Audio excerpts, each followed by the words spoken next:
محمد يا منصور، طالع يطلب حقه كبر، جاي أكفان ومجروح، يهتف يسقط حكم العسكر، صارخ وصوته مبحوح، هالشمس ضر رصاص العسكر، ترخص لك يا مهاد الروح.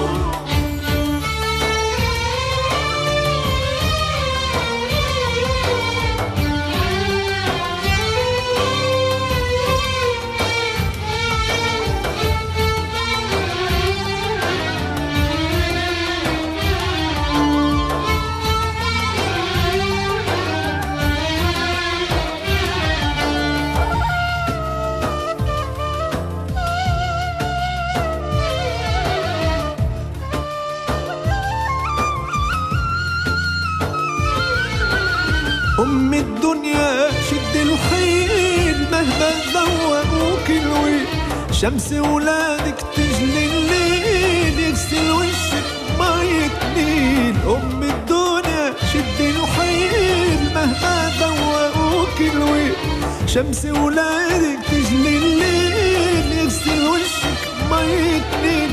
يا كنانة تعز الإسلام كوني للثورة عنوان، يا كنانة تعز الإسلام كوني للثورة عنوان، يا كنانة تعز الإسلام كوني للثورة عنوان، طالع يطلب حقه كبر، جاي أكفان ومجروح، يهتف يسقط حكم العسكر، صارخ وصوته مبحوح، طالع يطلب حقه كبر، جاي أكفان ومجروح، يهتف يسقط حكم العسكر، صارخ وصوته مبحوح، هالشمس ضر رصاص العسكر، ترخص لك يا بلاد الروح، هالشمس ضر رصاص العسكر، ترخص لك يا بلاد الروح.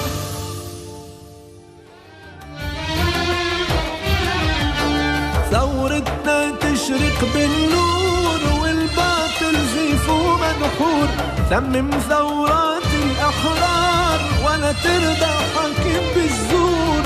ثورتنا تشرق بالنور والباطل زيف ومدحور، تمم ثورات الأحرار ولا ترضى حاكم بالزور. شق الصخر وهد السور.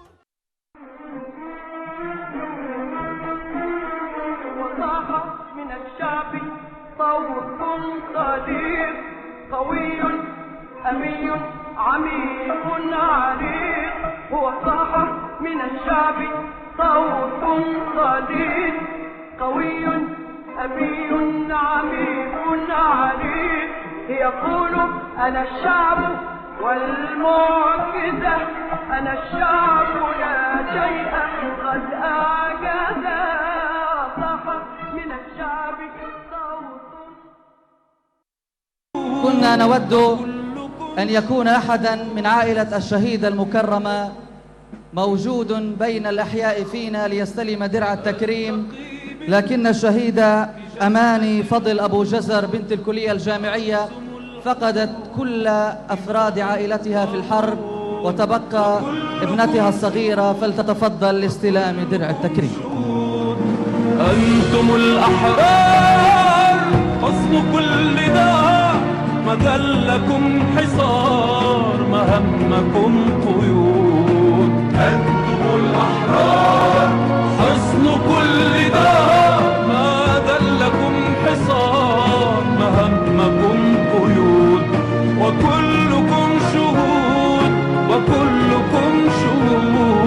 وصيتي لكم إن كنت لن أعود، ألتقي بكم في جنة الخلود. سأرسم الحدود دماء وورود. وكلكم شهود وكلكم شهود.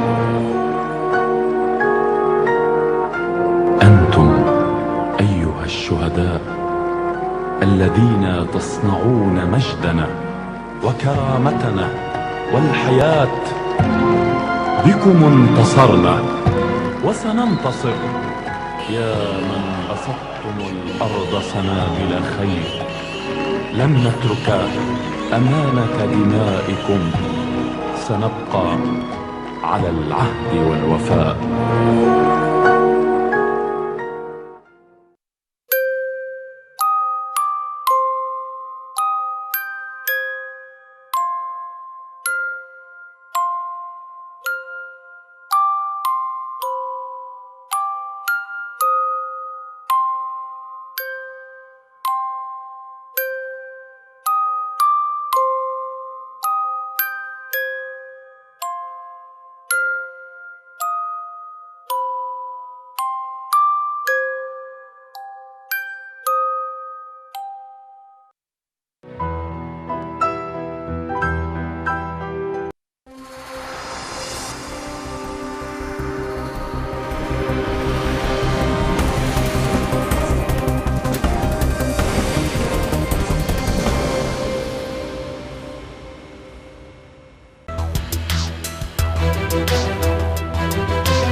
I want to begin with the Freedom House report, which you should look at, of 2015. Now, I historically I've been aware of the work that Freedom House does, but often been critical about the criteria that it uses at times in their assessment. But I must say, post-Sisi, Freedom House is spot on, whether they're talking about Egypt or they're talking about the Tunisian situation. And by way of introduction, what they wind up saying when you look at them, they say, in terms of the trajectory of democracy, by the late 1990s there was significant global shift to electoral democracies. But that in the first years of the 21st century, there was a reduction in democratic freedoms.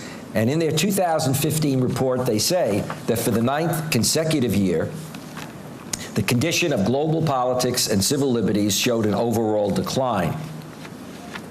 Indeed, acceptance of democracy as the world's dominant form of government and an international system built on democratic ideals is under greater threat than at any point in 25 years. This afternoon, I will tell you their comment with regard to the situation in Egypt, which, in light of those comments, basically, Egypt becomes a quintessential example of how bad things really are, okay? So that's by way of background as we come into this. It seems to me, and two colleagues and I have just finished a book which just went to Oxford last week. It began as with the word Arab Spring, and so of course we had to rewrite it for the last 2 years, and then just decided, who cares? You know, if I'm not gonna live to be 100, so we can't keep revising this stuff. But we talk about the fact that one has to have a different view of where we are and where the 21st century is going. And I would just say that with regard to Professor Haynes' comments at the beginning of his talk, when he talked about the fact that we need to use language, but in fact, often we don't really use the words in the same way and hear them in the same way. I would say most of the words are on the table now, including secularism, democracy, Islamism, political Islam, and we need to sort of rethink that, and I'll refer a bit to it. The question is democracy today, is it in trouble or dead? Are we entering a next round of global terrorism, symbolized by ISIS? The Obama administration is looking to, in effect, and I'm not just singling out my own country here, to declare war on ISIS for the next 3 years. And there's a lot of talk about and framing of dealing with ISIS in terms of a global war, which I think is a bit exaggerated. You start using that language, it comes back to bite you. Or are we currently in a stalled stage in an inevitable process of democratization in the 21st century? In other words, there are reversals, okay? We're in a stalled stage. You know, it is a kind of winter, but do we see not only the possible for change down the line, but that it's probably going to be inevitable? It may take a long time for a variety of reasons, which I'll get to. Just very briefly, because everybody has referred to it, I think it's important again to note that when the uprisings took place, everybody was shocked, including many who initially went into the street, that they really were effective and the governments were toppled. And the level of that, I think, then led to the kind of euphoria, on the one hand, of those who had great expectations that somehow there was going to be this, you know, tsunami wave of democracy across the region. On the other hand, that then led to the really incredible fear and threat that came from many governments in the Arab world, particularly the Gulf governments. Not so much that somehow the Brotherhood or Ennahda were going to come into their region, but that the example would then ignite. And you could see that in the way in which, in some countries, things were handled the way they always are. Have a crisis, raise the salaries, etc. You know, I wish we had a little bit of that in the U.S. I mean, it would be good for the, you know, economy vis-a-vis the government. But in other words, you know, you throw money at it to make it better. Of course, the problem is the money got thrown far beyond the borders, you know, of the Gulf, and in support of things like the Egyptian coup. Which, of course, is not a coup, according to some governments. Now, if we look and think about this, we held in Istanbul after this, we meaning my center / Center for Muslim Christian Understanding, Georgetown, and a think tank in Turkey. We held a meeting in Istanbul right after. We had activists, Islamic, secular, etc., from Tunisia, Egypt, Syria, Libya. However different they were in their perception of things, etc., they agreed on two major concerns and problems. One was the deep state. As one of them said, you know, when you had the French and American Revolution, the others were either killed, imprisoned, you know, fled the country, but in fact, we have the reality of dealing with an entrenched bureaucracy, military, court system, of security, and, you know, what will that mean in terms of our reaching? And the other was, of course, the question of the double standard. Now, 2015 comes, the tide turns, and we see what looks like almost the breakup in the Middle East and the concern about where do we go from here. We see a restoration of authoritarianism in Egypt, but we also see the danger of a restoration, a greater authoritarianism, not only occurring within the Gulf itself, that is against opposition movements and any opposition that is Islamist, but also the export of that attitude, and people were talking about that. You know, not just the declaring, let's say, of, not just, but, you know, a single movement as terrorist, but in effect saying all of these groups ultimately are affiliates. And here's where we get into the problem when we use a word like Islamist historically. We don't distinguish between those that function in mainstream society, you know, and those that are extremists. Instead, we buy into the logic of authoritarian regimes all along, that those that seem to function in society are wolves, you know, in sheep's clothing. And of course, then the danger is Western governments buy into that. And so what we see also is that a conventional wisdom that looked refuted by the uprisings, that is, that, you know, that in fact the majorities really, because the politics or culture didn't want democracy, or that security was based on stability, therefore we just support the authoritarian regimes. Well, then it looked like over time the US and the EU were, you know, they had to deal with that and were adjusting to it. But now we're back into a situation where it's as if we go back to that old model. And in fact, one of the things that's kind of noticeable is in certain areas, some countries, some European countries, certainly the UK, and also the US, look like they're actually getting closer to some of their allies that are problems. And that, of course, sends also the wrong signal, both within the region as well as outside. And also the danger is that it can exacerbate greater radicalization, which, again, I will talk about later. I think the two cases of Egypt and Tunisia are interesting.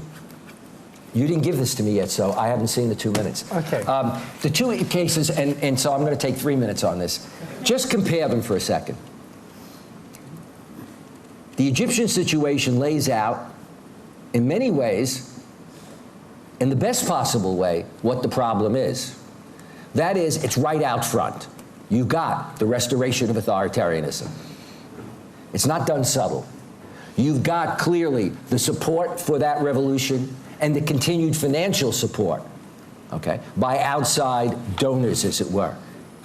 And No one would debate that. Well, not no one, but it's fairly out there in terms of empirical, evidence, okay? And the way in which that government then shows itself in terms of, initially, the signal is we'll have an inclusive political system after the coup, where we're going to bring about, stability and security and democracy somehow.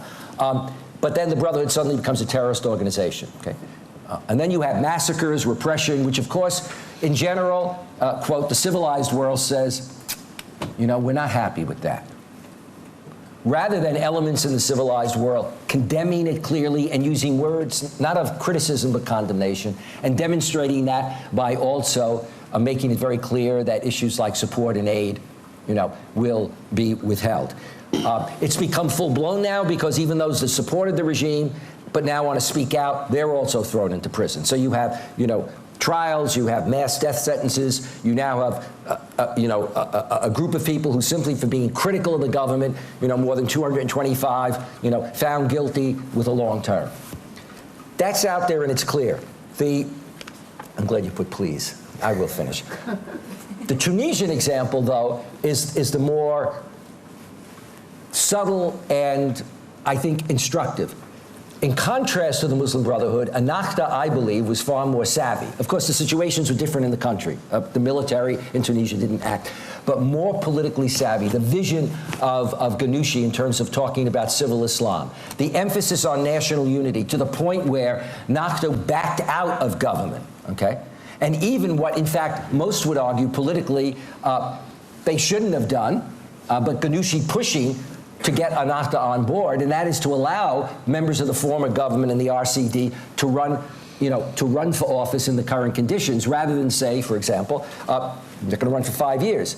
But the real question now, and the real test is, will the winners who have now taken all, parliament, the presidency, will they prove that they're really inclusive? Not just with a little window dressing. So, for example, initially 24 ministerial positions, nothing to Ennahda. Now you get a couple of seats given to it. Okay. If Morsi had done that, or Ennahda had done that, and Ennahda, remember, had that inclusive approach to all, people would have said that's window dressing. So I think that a real challenge to elites, not only in Tunisia, but elites in other parts, is going to be, are you really liberal Democrats who then will work with others in the name of national unity? Okay, that's it. Thank you very much, Professor. I will apologize in advance. I will be rushing everyone. There is a lot to say on this issue, but we are working towards a tight schedule. I'll be glad to pass the time limit to him.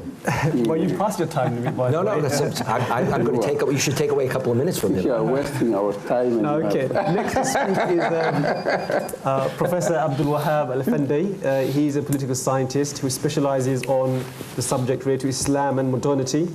And he's a reader in politics at the Center for the Study of Democracy at the University of Westminster. So I'll hand over to Dr. Abdul Wahab. Thank you. I'm now seeing that you have treated my friend John that way. I'm going to just give small points. I'll start with a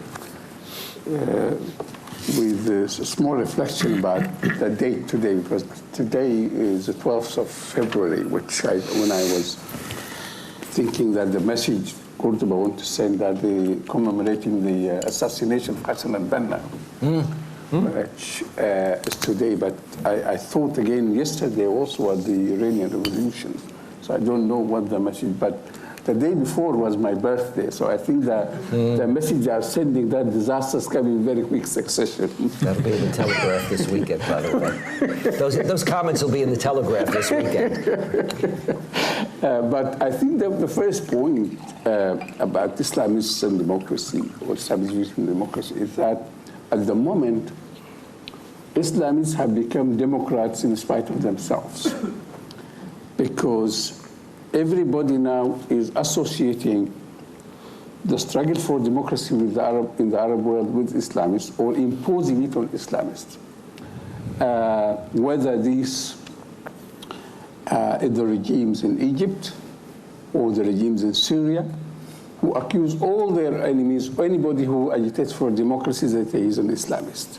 So it doesn't matter now. If you are a Democrat, you are an Islamist, and if you are an Islamist, you are also opposed to the dictatorship.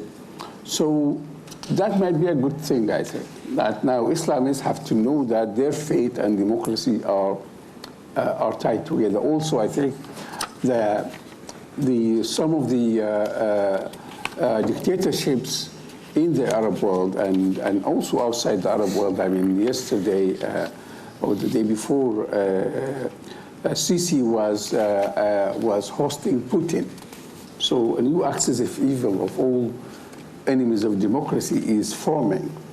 And they see all of them, they agree that Islamists are the threat because they seem to be the ones who have the ability to change and to challenge dictatorship. So that, I think, is something which is now happened, and it should be reflected on by the Islamists in the sense that they should translate this into a more clear and unequivocal commitment to democracy and democratization. The second point, I think, we always have to look at the context. The actors in this game are not the Islamists alone. They are the states, they are the international community. But if we look, for example, if you want to look at empirical evidence, I am really, of course, shocked and saddened that our friend John and me and everybody else here, Anwar Ibrahim, has been unjustly convicted in Malaysia this Tuesday. Again, it's happened to be on my birthday as well. And but Malaysia, whatever we say about it, Malaysia is one of 3 countries in the Muslim world. The other is Kuwait, and the third is Jordan, where there have been some level of democratic stability, mild authoritarianism, but still openness, democracy. There was no coups. There was continuity throughout their history, from independence until today. What is common to these 3 countries? In all of them, Islamists have always been legitimate and part of the system.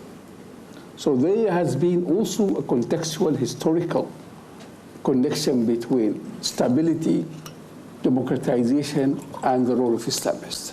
Whenever you have Islamists have a role in openly, you have stability and you have some kind of openness.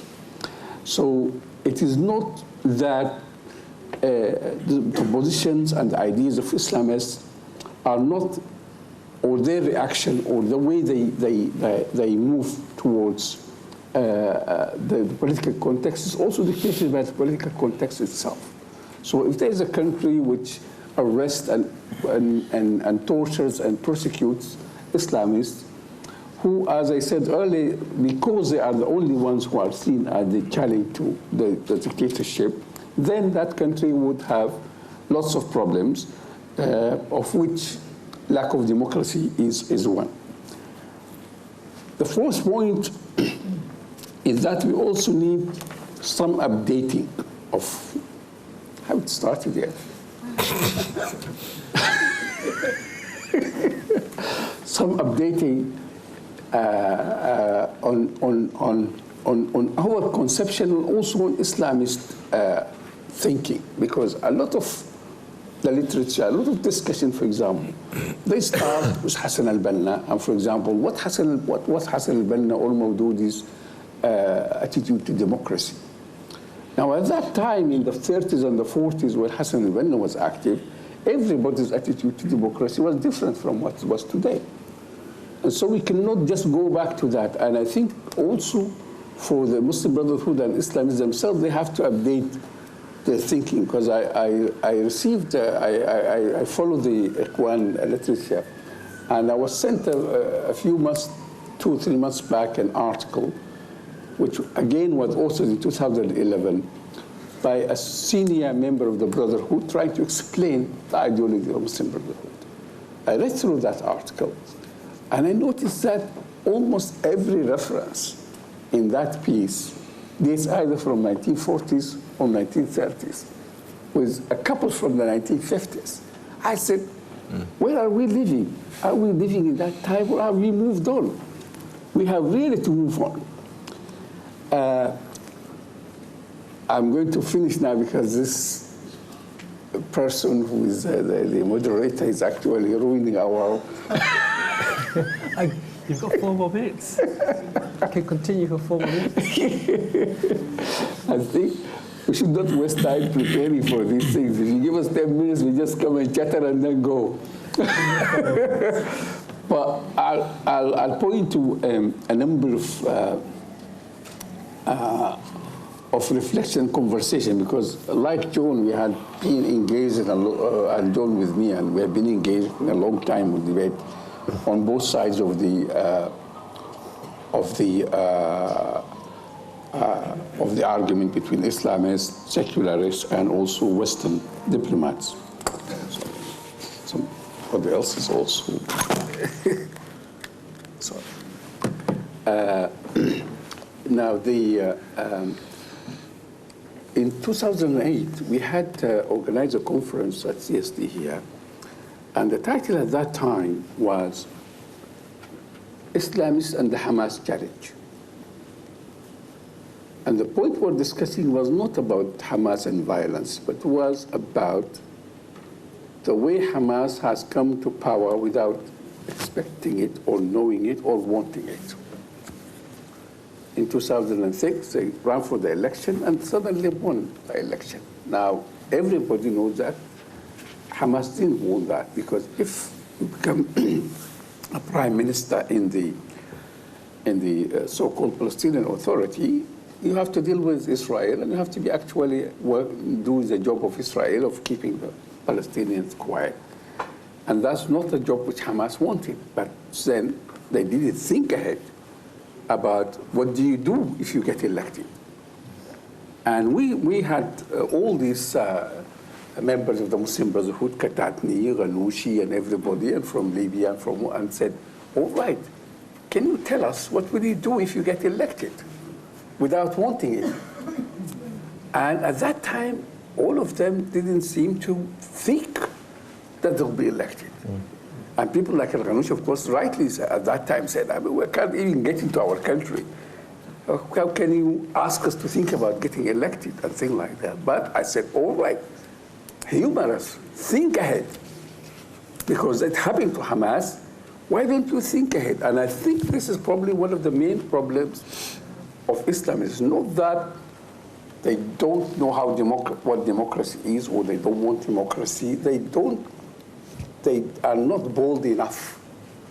They do not think, all right, we're going to rule.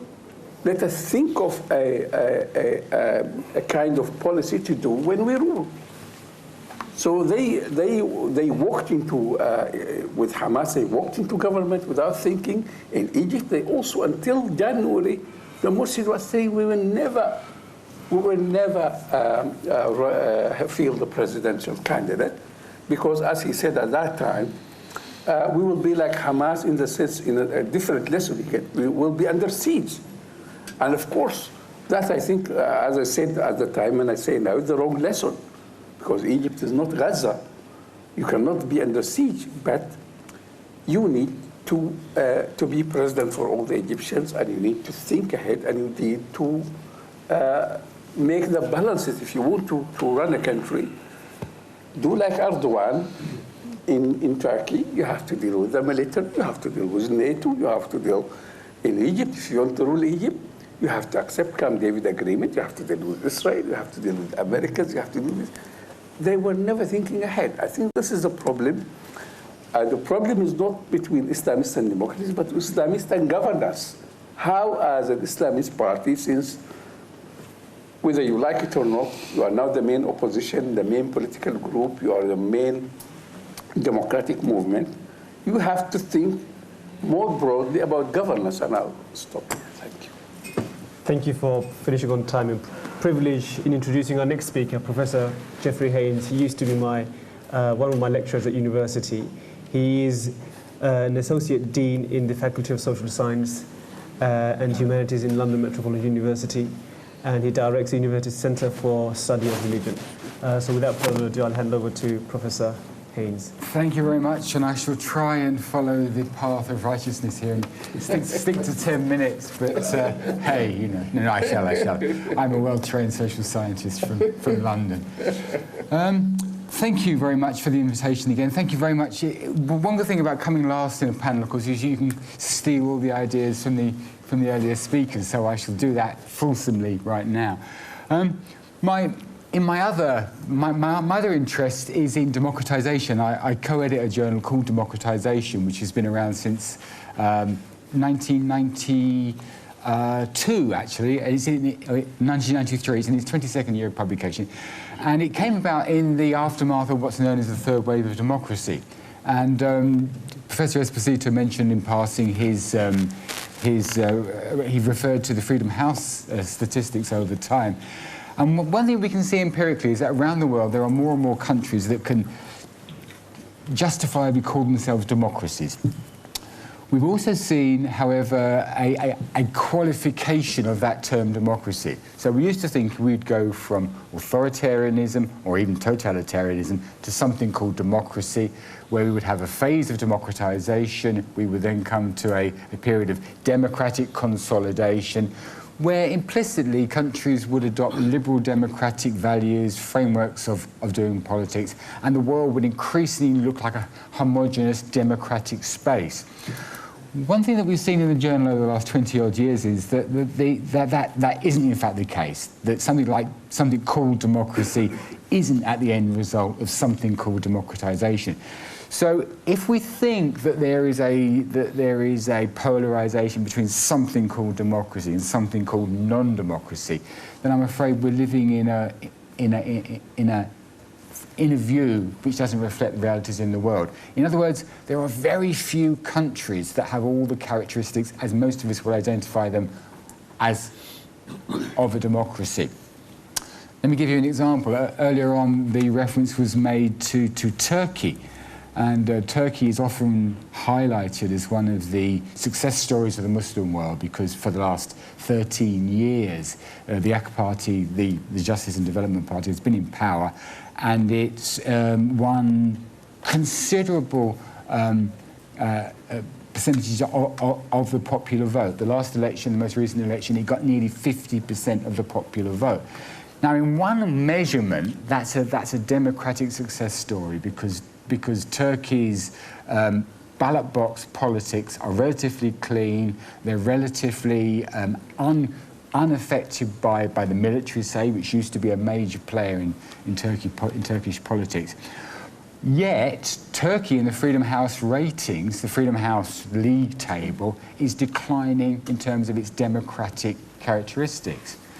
Not because it has elections which are not particularly good, but because the context of those elections are increasingly undemocratic. And it's a pity the speaker defending the AK Party government isn't here now, because one thing which the AK Party government is very well renowned for is locking up journalists whose view of the world is different from the ruling elite.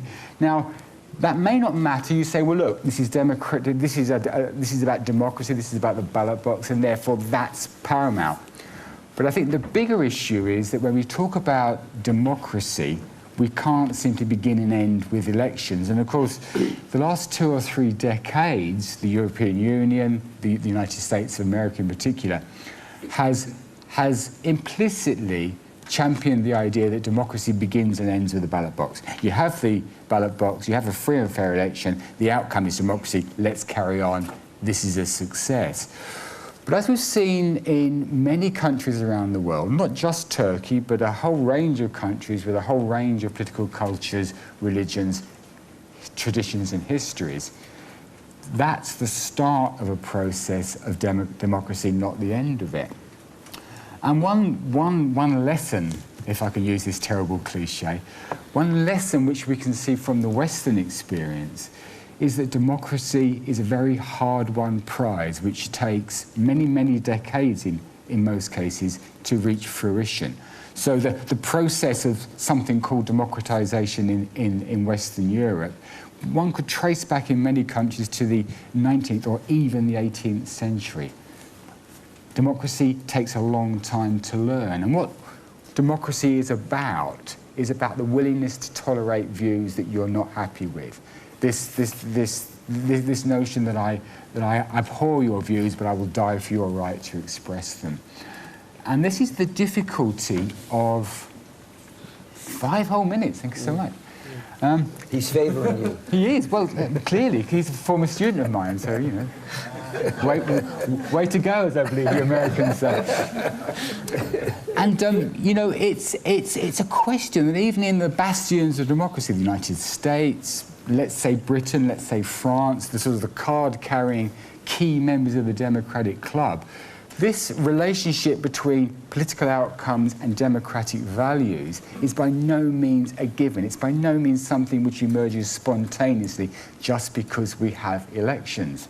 The reason I'm using all this as a framework for the question that we're looking at today about Islamist perceptions of democracy and the state is that it would be fanciful to think that just because someone gets into power by the ballot box in a political environment which does not have a democratic tradition, it would be fanciful to think that democracy would simply flow.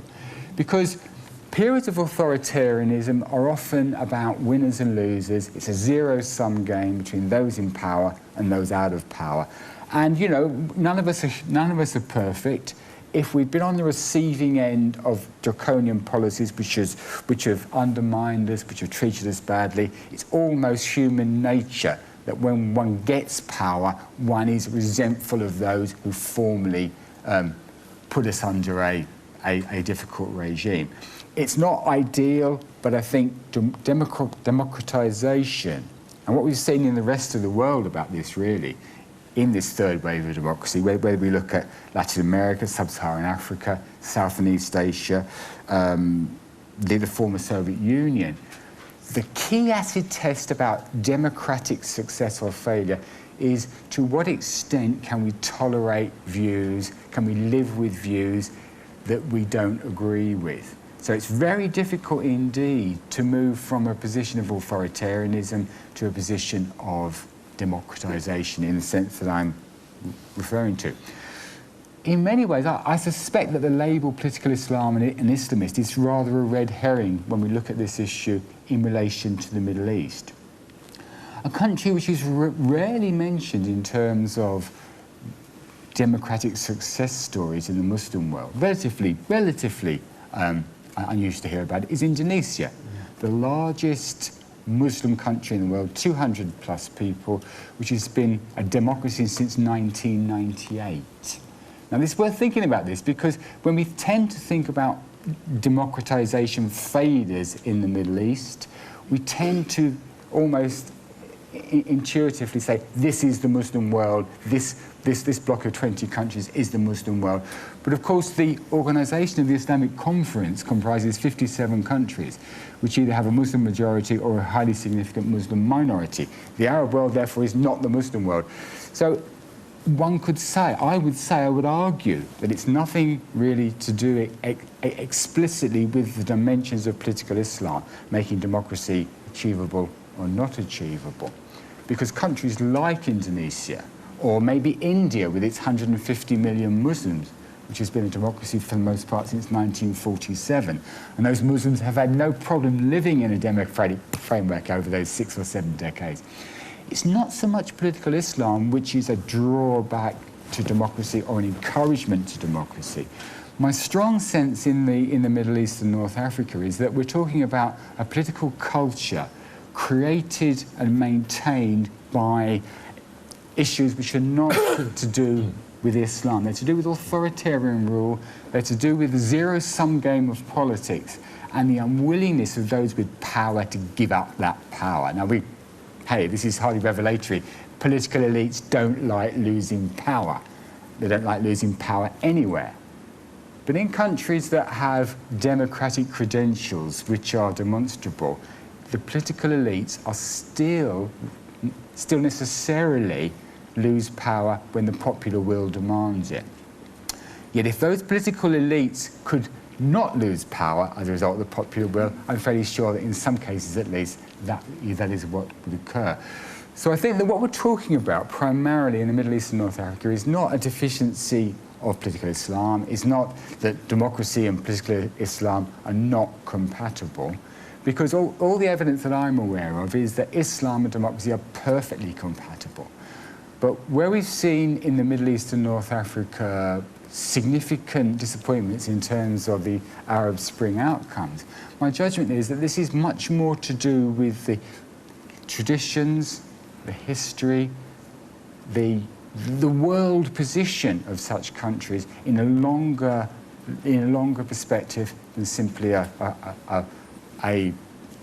snapshot of democracy or not in 2015. It doesn't make the future any easier. It isn't the case, for example, that in Syria, Assad is suddenly going to stand down and we'll have a pristine democratic environment where everyone will work in a position of tolerance and compromise through the ballot box to come up with a new Syria. Of course not. So there is a lot of questions to ask. Please finish. I will. There's a lot of questions to ask about the relationship of political Islam to democracy, but there's lots of questions to ask about democratic outcomes much more generally, not just in the Middle East and North Africa, but around the world, where we've seen something like a shift to something like democracy, which has stalled over the last 15 years. One could even argue that there is a democratic backsliding, a real authoritarianism of many political environments that we thought had become democratic. Now, none of this answers the question that I'm asked to look at, but I think it does at least make some of the issues in a wider context than perhaps if we simply focus explicitly and only on the characteristics of the Middle East and North Africa. Thank you.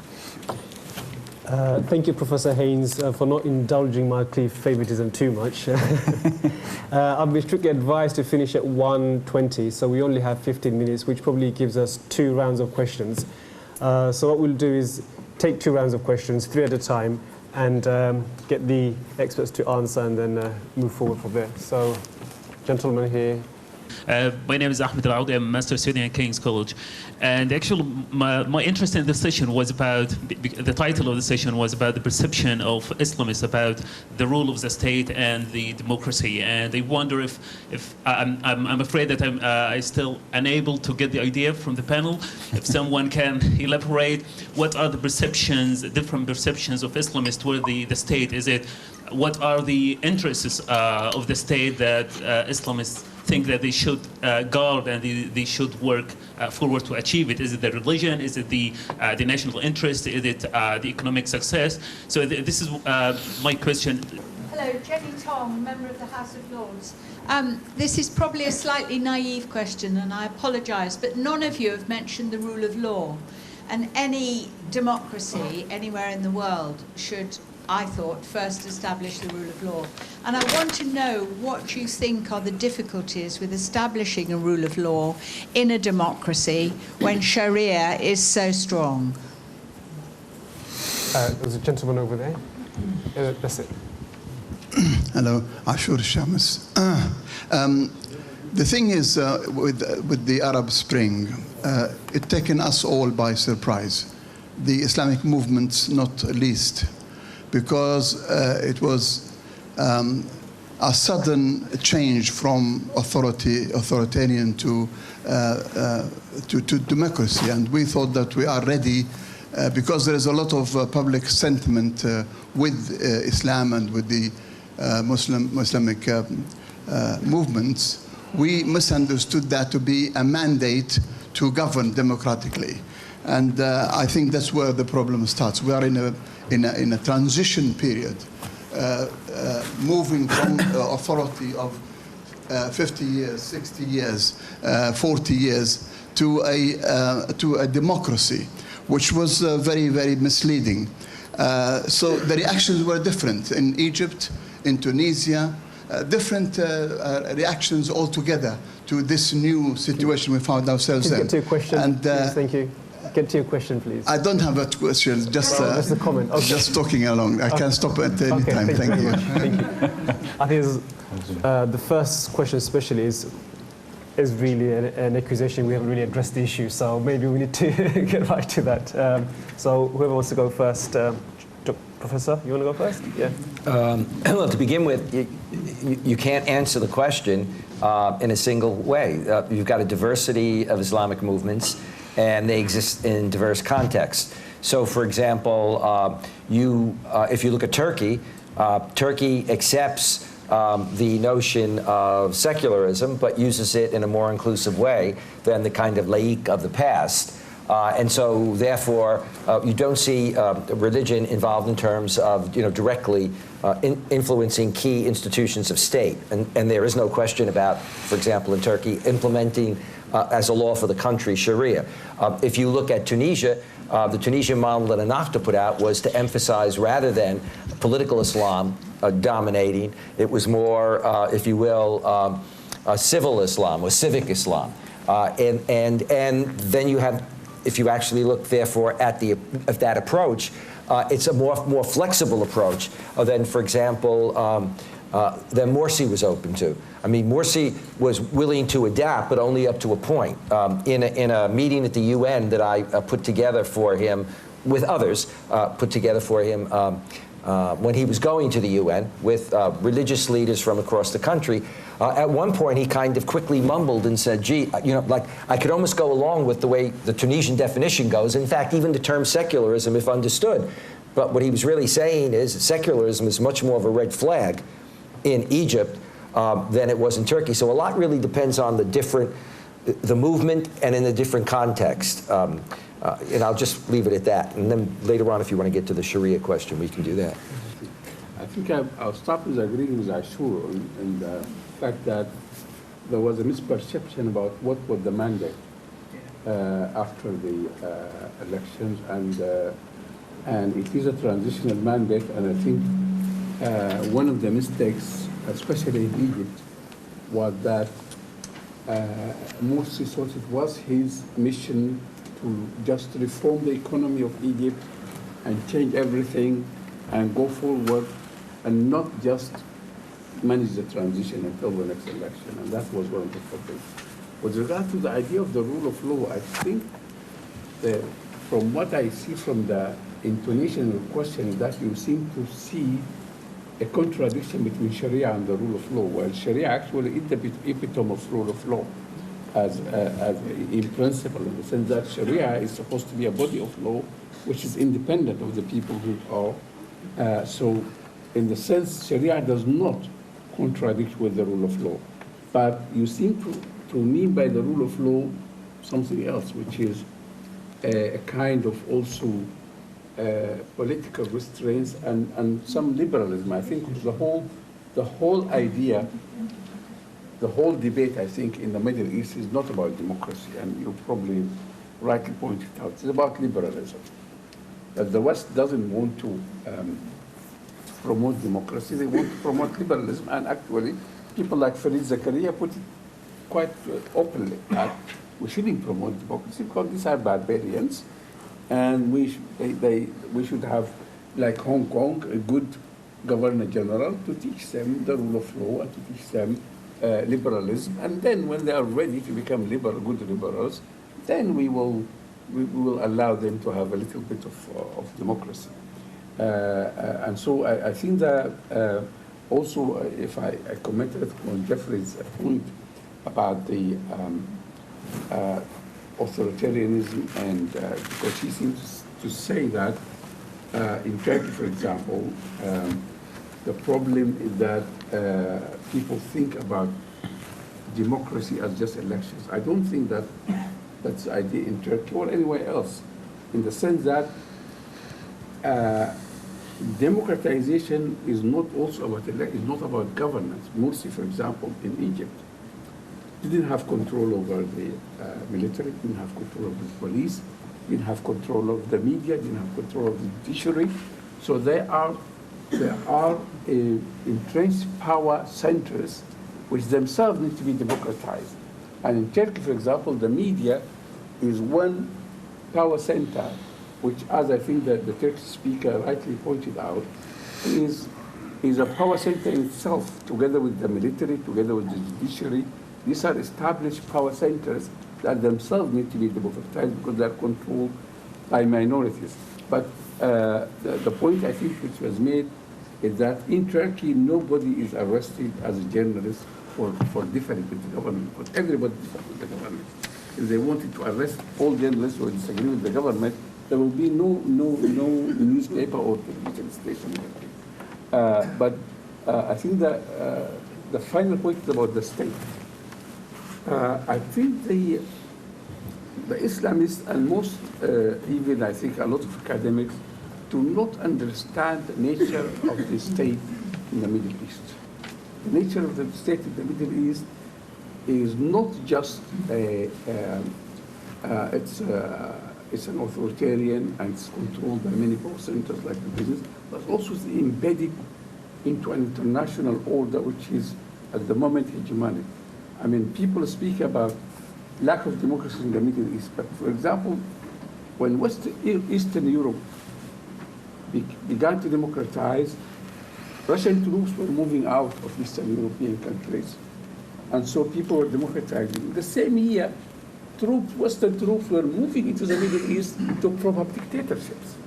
So, as Joe rightly mentioned, for example, if a government, for example, let's speak about an authoritarian government like Saudi Arabia, when a liberal activist is imprisoned and beaten, the whole world stands up. When in Egypt, hundreds and thousands of people are trampled on and killed, nobody bothers. So there is a context. These states are not standalone. They are within a context. And this context is secular, liberal, bias against the culture of the Middle East. But let's... If I could ask Professor Hayes to be quick. I'm only ever quick. I do not know how to be long. The question is kind of predicated on the fact that, on the idea that Islamists can change the state if they choose. And I think that it depends what we mean by the state. The state isn't a synonym for government. The state, in a technical sense, is the institutions that run government. So they have a life of their own. They have a culture of their own. They have a tradition of their own. Very, very difficult to reform states according to the ideological desires of the government of the day. Think of the former Soviet Union and Russia. Think of the continuity that we see there, for example. So I think that the Islamist perception of the state is, in a sense, a red herring. A state is a technical idea that is necessary to run the increasingly complex nature of what governments do. Why would Islamists have a different perception of that than non-Islamists? You've still got to have the technological functions performed, the technical functions performed by the state, regardless of who's in power. So I don't really see that it's a particularly valid question in terms of ideological preference as to what kind of state we have. States simply endure, and they're very hard to reform. The rule of law issue is very important, and I think it's important to kind of highlight that we hadn't mentioned that. Yes, I think this is one of the key characteristic perhaps, of any viable democratic framework is the fact that unless you have the rule of law, which implies at a basic level that citizens are happy to go out on the streets day and night and don't fear being robbed, stolen from, killed or whatever, unless you have that perception of security and stability, which the rule of law exemplifies, then you don't have all of the conditions for a democratic framework. But I think the rule of law, the notion of the rule of law, comes from a Western model of consensus, of civic culture, where everybody is agreeing broadly on what that rule of law should look like. When you have a plurality of religions, a plurality of ethnicities perhaps, then the perceptions about what constitutes a viable and appropriate rule of law is not so clear-cut.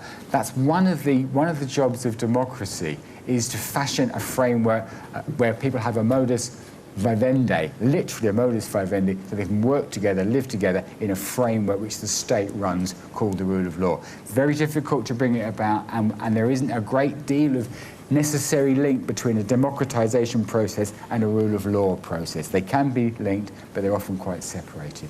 Thank you. If Professor Esposito can answer the specific question about why it's difficult to have rule of law, a democratic rule of law in a society governed by Sharia law. So if you can address that question. I think at the heart of the problem of even seeing the difficulty is the fact that many Muslims, both scholars and non-scholars, and many non-Muslims, okay, both scholars, non-scholars, and politicians, okay, don't understand at least what I think Sharia is. The conflation of Sharia with the words Islamic law is incorrect. Sharia refers to God's law, divine principles, values as found in the Quran. Islamic law and the corpus of Islamic law, that was a product, okay, of both the divine law and principles, but of interpretation and application. And what that meant is that it was interpreted and applied in an historical and social context, okay, often including customs that were seen as not being a problem, okay. Therefore, one can then talk about significant reinterpretation. The problem is that your hardline extremists, like hardline people who have a problem with Islam, okay, both opt for this notion that it's all divine law. And therefore they can go back and say, you know, look at that classic tradition. And part of that problem is that when they go to certain aspects of even the Islamic law produced in the past, some of what's there is not to be found in the Quran, for example.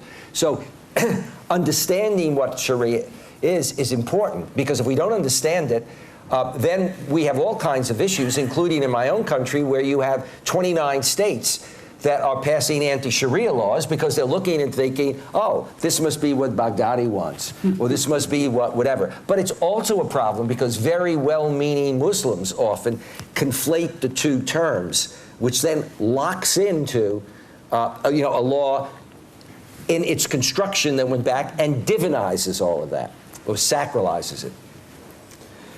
Thank you, Professor. Sadly, we've come to the end of our time. Sorry we didn't have enough time to answer some of your burning questions, but we are